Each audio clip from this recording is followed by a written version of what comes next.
times I was this close to being the Yellow Ranger. Like, I mean, you couldn't put a zipper down here somewhere? Easy access, help a guy out, come on. These are the problems we face as actors.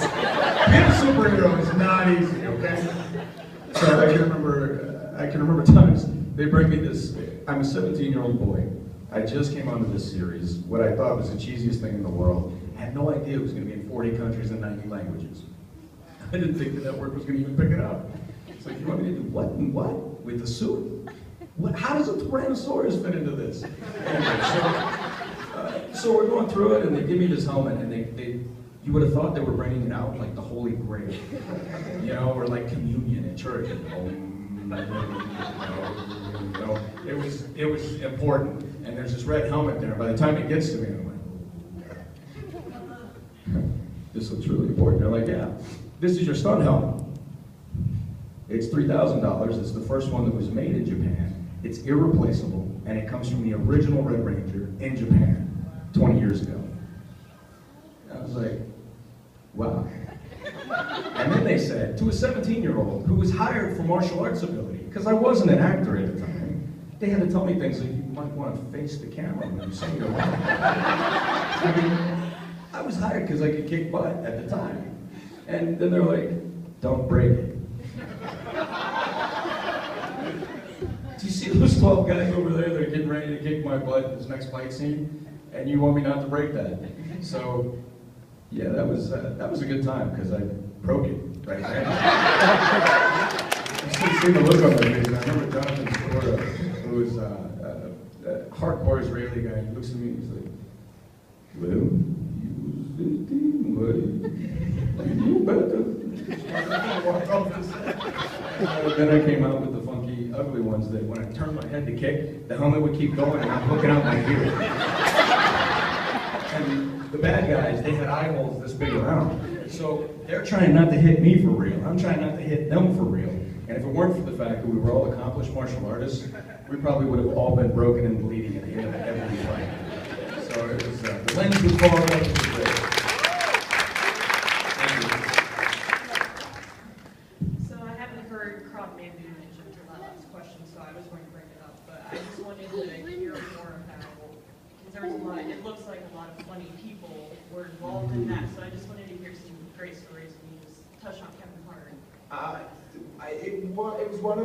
It was a tough job because I was playing the main role. I've grown up on the sets, and I feel that when you're number one on the call sheet, you've got a responsibility to set a tone. By that I mean being respectful to the crew, being respectful to, making a nice environment. Whenever I've been on shows, I'm sure it's the same for you, whoever's number one on the call sheet, they tend to set a tone. And so I was very conscious of making sure that we had a really nice, fun environment, because I think it's important when doing comedy to enjoy it.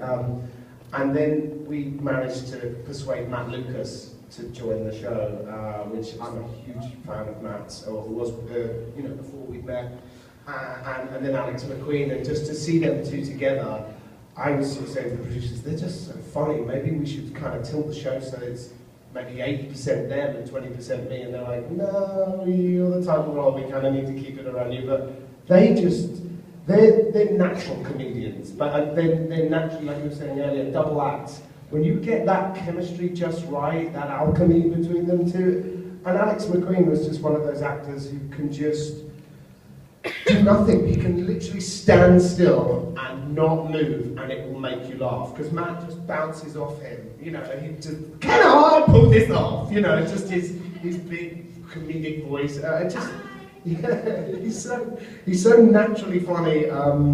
So everybody on that show was great. Everybody was fun, and Kevin just was like, it was like having your own personal stand-up show all the time. Because Kevin was just so angry at everything.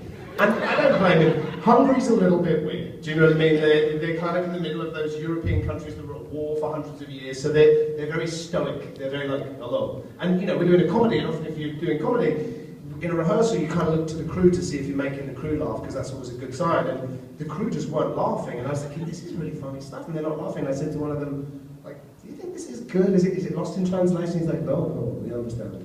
And I was like, So just, you don't think it's funny? He's like, no, it's very funny.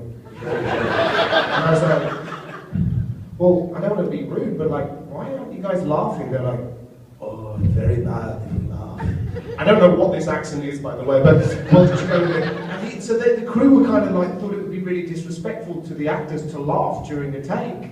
And I was like, no, we need that. We need to know if this is funny or not. And you're the closest thing we have to an audience. So after a while, they kind of loosened up a little bit. And if you could get like these tough Hungarian guys to just crack a smile, you're like, all right, this is a good bit. But it was just a lovely, lovely show to work on. But as I say, being in Hungary, where they actually had on one particular day, this is true, I couldn't make this up. They had a Nazi rally just outside our hotel, and I was like, when you say Nazi, do you mean like, well, and they're like, yep. I was like, armed police everywhere, and I was like, maybe we shouldn't shoot in Hungary anymore. I don't like Nazi rallies. So it had its ups and downs.